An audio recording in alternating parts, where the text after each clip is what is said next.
제가 아는 성경으로 101쪽에 있습니다. 누가복음 7장 19절로 30절 마지막 절까지 우리 함께 교도하겠습니다. 제가 먼저 봉독합니다. 요한이 그 제자 중 둘을 불러 주께 보내어 이르되 오실 그이가 당신이 오니까 우리가 다른 일을 기다리오리까 하라 하매 그들이 예수께 나와 이르되 세례 요한이 우리를 보내어 당신께 여쭈어보라고 하시기를 오실 그이가 당신이 오니까 우리가 다른 일을 기다리오리까 하더이다 하니 마침 그때 예수께서 질병과 고통과 및 악귀 들린 자를 많이 고치시며 또 많은 맹인을 보게 하신지라. 예수께서 대답하여 이르시되 너희가 가서 보고 들은 것을 요한에게 알리되 맹인이 보며 못 걷는 사람이 걸으며 다만 환자가 깨끗함을 받으며 귀목한 사람이 들으며 죽은 자가 살아나며 가난한 자에게 복음이 전파된다. 누구든지 나로 말미암아 실족하지 아니하는 자는 복이 있도다 하시니라. 요한이 보낸 자가 떠난 후에 예수께서 우리에게 요한에 대하여 말씀하시되 너희가 무엇을 보려고 밤에 나갔더냐. 바람에 흔들리는 갈대냐. 그러면 너희가 무엇을 보려고 나갔더냐. 부드러운 옷 입은 사람이냐. 보라 화려한 옷을 입고 사치하게 지내는 자는 왕궁에 있느니라.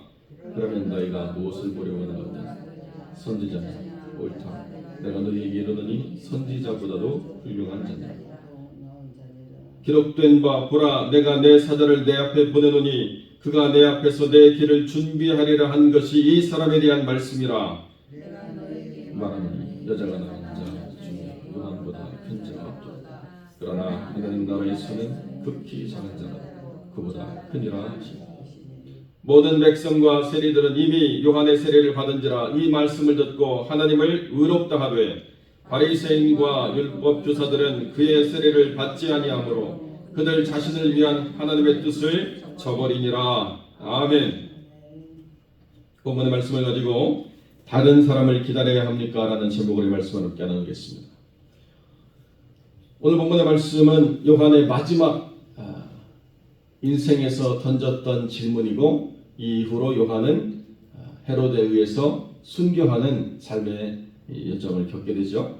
요한이 주님에게를 예비하고 요한이 세례를 베풀므로 예수님의 공생의 사역이 시작되었고 요한이 스스로가 선포하기를 자기는 예수님의 신발끈 묶기에도 합당치 않은 존재다라고 고백했을 만큼 진정으로 하나님을 위한 전적인 삶을 드렸던 사람입니다. 예수님께서도 증거하시되 여자가 낳은 자 중에 이 요한보다 큰 자가 없다라고 말씀하실 만큼 그 삶에서 요한이 살아왔던 모든 삶의 여정은 그 누구와도 좋게 비교할 수 없는 위대한 믿음의 사람이었습니다. 그런데 요한이 모든 인생을 다 바치고 이제 삶의 끝자리에 섰을 때 그가 바라보고 있는 예수님과 그가 기대했던 예수님의 차이가 너무나도 컸기 때문에 요한 스스로가 고민하면서 이 질문을 자기가 신뢰하는 제자 둘을 통해서 보내서 예수님께 그 답을 가져오라고 이야기를 하는 장면을 우리가 대하고 있습니다. 우리 눈에 볼 때 우리의 기대에 차고 우리의 마음에 드는 것과 그것이 우리의 삶에서 우리의 기대에 미치지 못하는 것 사이에 큰 간격이 있는 것과 우리의 삶의 기쁨과 또 평안이 다르죠. 우리가 정말 힘든 게 뭐냐? 우리의 소망과 기대가 완성되지 못하고 좌절하는 것을 보는 것, 이것이 우리의 삶에서 가장 큰 아픔 아니겠습니까? 그런데 주님은 오늘 그 소망과 기대가 불일치 않은 것을 어떻게든지 설명해 주려고 하시는 말씀을 결단코 하지 않으셨습니다. 다만 본인이 무엇을 하시는가만 여전히 말씀하고 계시다는 거죠. 그러니까 요한의 제자들은 그 답을 온전히 가지고 돌아가지 못했던 것 같습니다. 요한도 본인이 질문했던 그 질문의 답을 듣지 못했습니다. 그러나 주님께서는 얼마든지 다른 것으로 설명하실 수 있음에도 불구하고 거기에 대한 설명을 충분히 하지 않으신 이유가 무엇인가 라고 하는 것을 우리가 분명히 우리 스스로도 생각해 봐야 될 질문이 아닌가 싶죠. 여러분, 지금 우리가 이렇게 편안히 앉아있는 이 땅이 우리 생각에는 흔들리지 않고 우리 생각에는 정지해 있는 것 같지만 이 지구가 지금 엄청난 속도로 돌아가고 있죠.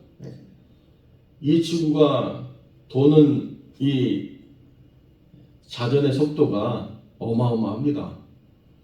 여러분, 그런데요, 지구만 돌고 있는 게 아니에요. 이 태양계에 속해 있는 모든 그 위성들을 따져서 400개가 넘는 별들을 태양이 다 붙잡고 있습니다. 그런데 이 태양은 멈춰 있나요? 이 태양은요, 이 우리가 속해 있는 은하를 시속 78만에서 시속 80만 킬로로 돌고 있습니다. 어떤 것 하나도 정지해 있는 것 없이 이 우리가 속해 있는 은하도 끊임없이 우주를 향해서 움직이고 있습니다. 그렇지만 우리가 자각하기에 이 땅은 아무런 움직임이 없이 멈춰 있는 것 같아요. 그러니까 우리가 멀미도 하지 않고 가만히 지내는 데 있어서 불편하지 않은 삶이지 않습니까?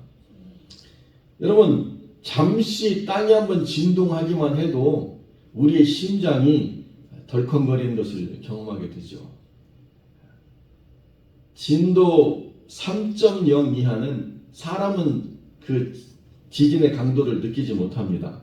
제가 전에 살던 캘리포니아에서 제 전화기에 지진 앱을 깔아놨는데요. 지진이 나면 어디서 지진이 났는지를 바로바로 알려주는 앱이 있습니다. 저희 지역도요, 끊임없이 지진이 나요. 1.7, 2.8 날마다 지진이 일어나는데요, 전혀 느끼지 못합니다. 어느 정도나 돼야 지진이 느껴지느냐? 한 3.2, 3 되어야 지진이구나라는 것을 잠깐 느끼게 되죠. 그것도 못 느끼는 사람들이 있습니다. 3.2나 3.3을 2층에서는 느낍니다. 왜냐하면 이 땅이 흔들리는 것을 나무가 받치고 있기 때문에 진도가 3.2나 3.3 되면 2층에서는 막 뛰어내려와야 될 정도로 느껴지죠. 그런데 우리는 이 땅이 우리의 생각과 우리의 느낌과 우리의 감정대로 우리가 무언가를 설계할 수 있는 안정되고 고정된 땅이라고 생각하는 생각을 갖고 살아가야만 이 땅을 살아갈 수 있습니다. 더 나아가서 우리는 우리의 소망과 기대라고 하는 것이 하나님 안에서 성취되어져야만 우리의 인생이 후회 없는 인생이라고 우리는 이렇게 생각하게 되는 것이죠. 그러니까 얼마나 큰 꿈을 꾸고 얼마나 그 꿈을 완성했느냐가 우리 인생이 잘 살았느냐 성공했느냐라고 하는 것을 판단하는 기준으로 사람들이 생각하고 살아가고 있다는 것입니다. 그런데 내 소망과 하나님의 뜻 사이에서 일어나고 있는 이 불일치를 우리는 하나님의 뜻이 내 소망 쪽으로 다가오도록 간구하는 일들을 벌일 때가 많이 있다는 거죠. 아무리 위대한 사람이라 할지라도, 아무리 모든 세계를 하나님께 바쳤던 사람이라 할지라도 인생의 마지막 자리에서 자기가 기대했던 것들이 이루어지지 않을 때 갖는 절망과 또 안타까움이라고 하는 것은 이루 말할 수가 없다는 것입니다.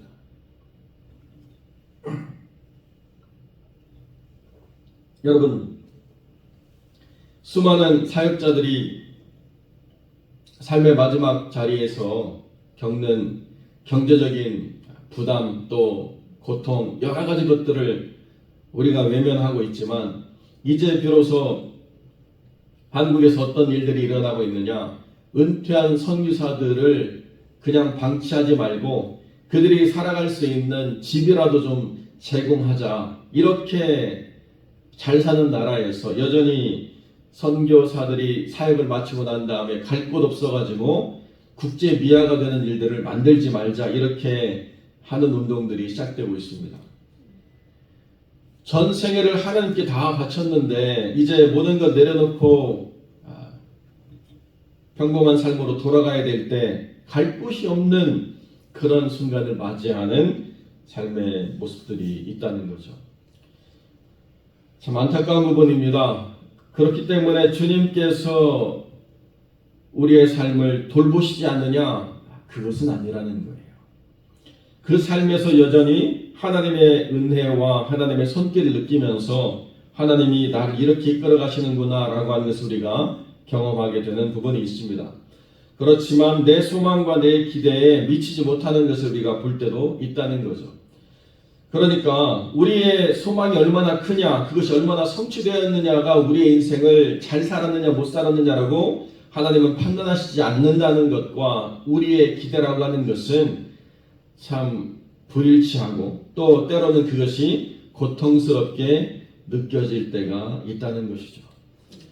그런데 주님은 그 불일치에 대해서 하나님의 계획이 이렇고 너를 향한 예비되어 있는 영광이 이렇고 너를 이렇게 하나님이 아끼시고 그 사람이 위로받을 수 있는 이야기로 막 이렇게 변명하시는 것이 아니고 주님이 뭐라고 말씀하시느냐, 너희는 가서 보고 들은 것을 요한에게 알려라.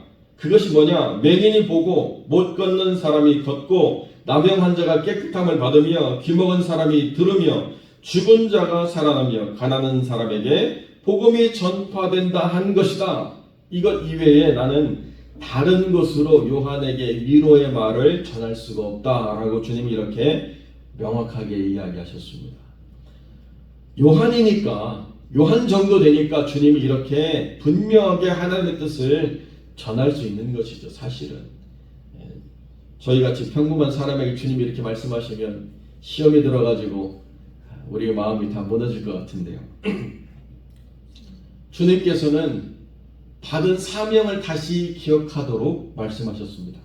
주님께서 이사야의 말씀을 통해서 오실 그리스도가 무슨 일을 하시는가를 다시 말씀을 통해서 돌아보라고 주님이 이야기하고 계시다는 것입니다. 어떤 사람의 마음을 위로하는 것이나 상황에 대한 설명을 가지고 요한을 위로하려고 하는 것이 아니고 자기가 오실 주님에 대한 길을 예비하는 자로서 오실 주님이 무슨 일을 하시는가에 대한 이사야의 말씀을 다시 돌아보고 그 일이 이루어지고 있음을 통하여 하나님의 뜻이 성취되고 있음을 깨달으라고 주님이 이렇게 말씀하고 있다는 것입니다.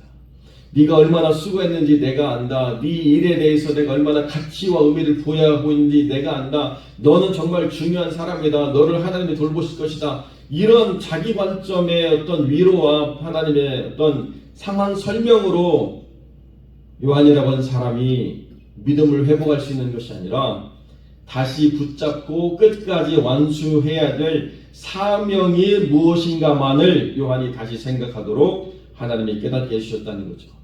여러분, 그래서 우리가 결코 원하지 않는 복이 여기 기록되어 있습니다. 그게 무슨 복입니까? 예수님으로 인해서 실족하지 않는 복. 참, 이런 복이 있다는 것 자체가 정말 부담이 아닙니까?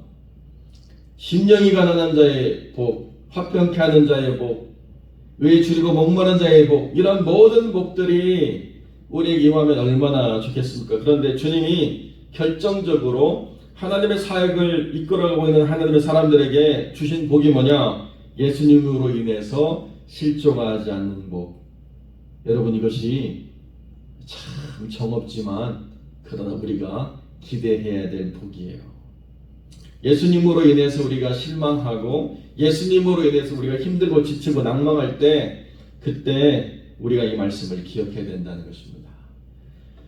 다 하나님의 뜻대로 살아가면서 이 세상 것과 우리가 하나 되지 않으려고 노력하고 애씀이지만은 그러나 우리가 육신을 가진 인생의 사람으로서 우리 연약한 마음 가운데서 하나님의 위로를 무엇으로 얻느냐? 박덩쿨 하나로도 위로를 받는 것입니다. 요나처럼 그 건조한 바람과 장렬하는 태양을 피할 수 있는 덩쿨 하나만 하나님이 주셔도 거기에서 위로를 받는 게 사람인데요. 하나님께서 그것을 다 말라 죽게 하시니까 요나가 얼마나 원망하고 불평하고 화를 냅니까? 그것이 사람이거든요. 그때 주님이 네 사명이 심판의 불이 떨어지게 하는 게 아니야. 내 마음이 사람들 여기 있는 이 수많은 백성들과 짐승들이 다 불에 타 죽는 것을 기뻐하는 것이 내 마음의 기쁨이 아니야. 너는 너의 사명에 충실할 따름이고 나는 이들을 구원할 사랑이 무한하신 하나님이라는 것을 네가 깨달아야 된다는 거죠. 그것이 요나에 있어서 사역의 한계였고 그가 하나님의 뜻을 깨닫지 못함으로 말미암아 도망가야 됐던 이유라는 것입니다. 많은 이들이 주님의 이름으로 영광을 돌리겠다고 시작하지만 그러나 주님의 뜻을 이해하지 못한 채 자기의 소망과 기대가 완성되어지지 못함으로 인해서 절망에 빠지고 결국에는 하나님이 원하시는 삶의 마지막 그 순간을 드러내지 못한 채 스스로 등 돌리고 절망하는 삶 또는 주님을 떠나가는 삶, 이것이 여전히 그때도 있었고 지금도 있다는 것입니다. 사도 바울이 마지막 디모데에게 보내는 편지에서 다 떠나갔다라고 이야기합니다. 아무도 내게 남지 않았다라고 이야기합니다. 그것이 바울의 마지막이었습니다. 그 수많은 사람들이 바울을 만나기를 소망했고 그 수많은 사람들이 그 그림자로도 자기에게 비출까 기대하며 나왔던 사람들이지만 그러나 마지막 삶의 자리에서 사도 바울은 사람의 어떤 영광과 사람의 어떤 소망에 부응하는 자기의 삶의 자리를 누리지 않았습니다. 그럼에도 불구하고 바울은 그 자리를 떠나도록 기도하지 않았습니다. 내 마지막 이 달려갈 길과 주 예수께 받은 사명 안에서 내 삶이 모든 사람의 수고 위에 부어지는 추가적인 제물로서의 그 관제로 내가 드려지고 끝난다 하더라도 나는 이것이 내 사명의 완성이라고 분명히 믿습니다. 이렇게 고백하는 믿음의 삶이 있었다는 거죠. 여러분, 그러니까 하나님께서 믿음이 없고 하나님의 뜻을 이해할 수 없는 그런 자리에 있는 사람들에게는 하나님이 친절하게 설명하시고 위로하시고 기다려주시고 때로는 여러 모양을 통해서 북돋아주시고 다 하지만 그러나 믿음의 사역자들에게는 하나님이 때로는 냉정하게 말씀하실 때가 있다는 것입니다. 네 사명이 무엇이냐? 내가 여기서 왜 멈춰있느냐? 무엇 때문에 의심하느냐? 너의 생각으로 나의 뜻을 네가 지금 판단하는 것이 옳으냐? 주님이 이렇게 명확하게 말씀하신다는 것이죠. 요한은 이 제자들의 답을 가지고 다시 자기의 생의 마지막까지 달려나갔습니다. 그것을 회피하기 위해서 타협하거나 변명하거나 외면하지 않고 주님이 오실 길을 예비하는 순종의 삶에서 마지막 피 한 방울까지 온전히 하나님께 다 올려드리는 순교의 제물로 삶을 마감했습니다. 그 실족하지 않았던 믿음의 삶의 모습을 드러냄으로 말미암아 하나님 안에서 우리가 다시 오실 주님의 길을 예비하는 것이 무엇인가를 깨닫게 하는 중요한 증거자로 우리 앞에 여전히 드러나 있는 것이죠. 우리가 다시 오실 주님을 증거하는 이 믿음의 사명이 우리의 영광이 되고 기쁨이 되고 만족이 되고 이 세상에서 누릴 영광가 크다라고 이야기하면 안 할 사람이 어디 있겠습니까? 그런데요, 하나님의 뜻을 완성하는 진정한 믿음의 사역자들은 무엇과 싸워야 되느냐? 세상에 대해서 실족하는 게 아니고요, 사람에 대해서 실족하는 게 아닙니다. 우리의 마지막 우리가 싸워내야 될 때 그것은 주님으로 인해서 실족하지 않을 믿음의 도전이 있음을 우리가 깨달아야 된다는 것입니다. 주님 한평생 주님 위해서 희생하고 수고했는데 이게 주님이 나를 이끄시는 방법이고 이것이 내 안에서 주님이 뜻하시는 모든 역사의 전부입니까? 라고 하는 것을 질문할 수밖에 없는 삶의 자리가 있기도 합니다. 그런데 그때 우리가 무너지지 않아야 된다는 거예요. 그때 우리가 실족하지 않아야 된다는 것입니다.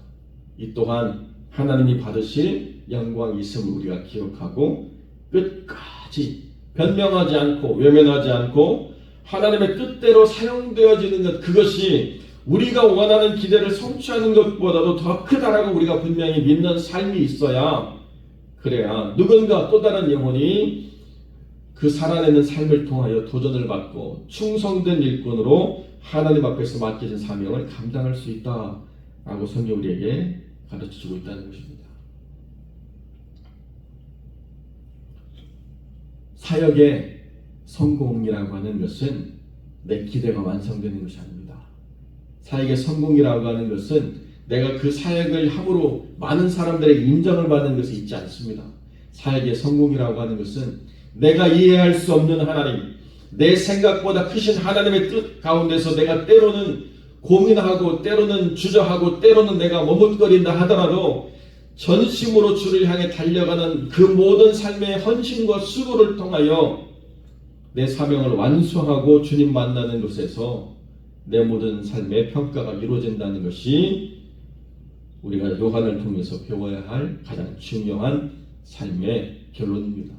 사랑하는 성도 여러분, 이 한 해 여러분의 헌신과 수고 그리고 그 이전의 모든 헌신과 수고를 통해서 여러분이 기대하는 여러분의 모습, 여러분이 기대하는 교회의 모습, 여러분이 기대하는 자녀의 모습, 여러분이 기대하는 여러분의 수고가 이루어진 모든 것에 무언가 기대하는 것이 있다 하더라도 그것이 그 뜻대로 되어지지 않을 때 여러분의 인생은 실패하는 것이 아닙니다. 오히려 그때 이것이 하나님의 뜻 안에 있는가를 다시 살피고 내 사명이 무엇인가를 다시 생각함으로 주님으로 인해서 실족하지 않는 자의 복이 무엇인가를 깨닫고 오히려 더 주님을 가까이 의지하고 오히려 더 주님이 주신 사명을 붙잡고 그 사명 완수함으로 주님 만나는 영혼들이 되시기를 주님의 이름으로 간절히 축원드립니다.